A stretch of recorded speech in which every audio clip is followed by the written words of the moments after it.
Hello, Barbara Jennings again with eXp Realty, and today the topic is buying or selling a short sale and what you need to know. So there's a couple of different things. If you happen to be a buyer and you're looking to buy a short sale, one of our short sales, if we would be representing you, we would share with you what we're looking for in a short sale, because they're all negotiated by different people. Some are attorneys, some are actual agents. So we want to know and make sure who we're working with and their track record and what is going on, and then also protect you as the buyer in getting into a contract and what that really means, and knowing that there's a lot of unknowns and it is a very emotional contract to get into. I just know this from the past. And, 30 days, 60 days go by and you haven't heard anything and you're saying, hey, what's going on? Well, there's a process that the bank takes when the seller decides to sell the property short of what they actually owe the bank. So there's a lot of paperwork. There is a lot of paperwork that goes involved in getting a short sale approved by the bank, and the seller has a lot of documentation that they have to prove to the bank and let them know that they had a hardship and that they financially are unable to continue making the payments on the particular property that they are short selling.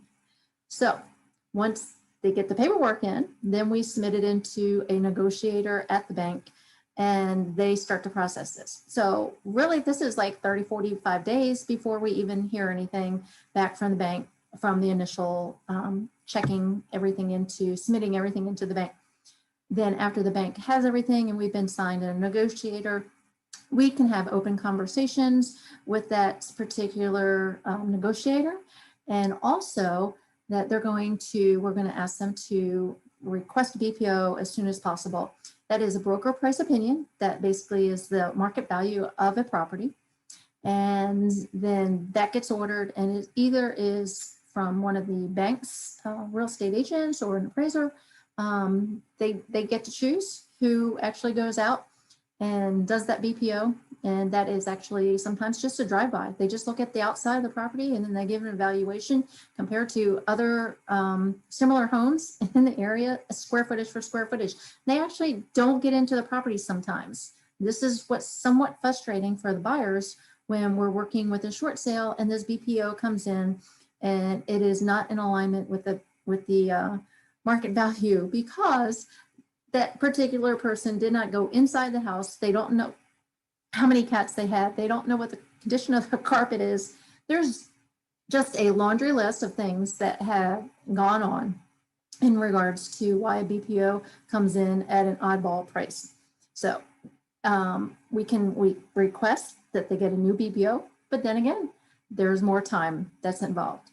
So as you can see, there's lots of steps. It is a process for both a buyer and a seller when they're working with a short sale. But as you can see, the sign, the short sale approved. So if you're a seller, good news is our team, the team that we are working with, has closed over 3,700 short sales, and they've gotten a relocation money on some of them. Some of them, a couple of people have gotten up to $10,000 in relocation money to help them move, because they are having a hardship. They can't make their mortgage payment. So how are they going to move out of the property? So the banks understand this, and some of the banks have offered relocation money. And let's see what else is going on. So if you are a buyer or you're a seller and you want to know more about short sales and the process, please either message me below or give me a call at 540-840-1133. I'm Barbara Jennings with the Jennings team, and I'd love the opportunity to share some more insight on what it means to either do a short sale as a seller or buy a short sale as a buyer. So until next time, guys, we'll see you later, and I hope this video was helpful.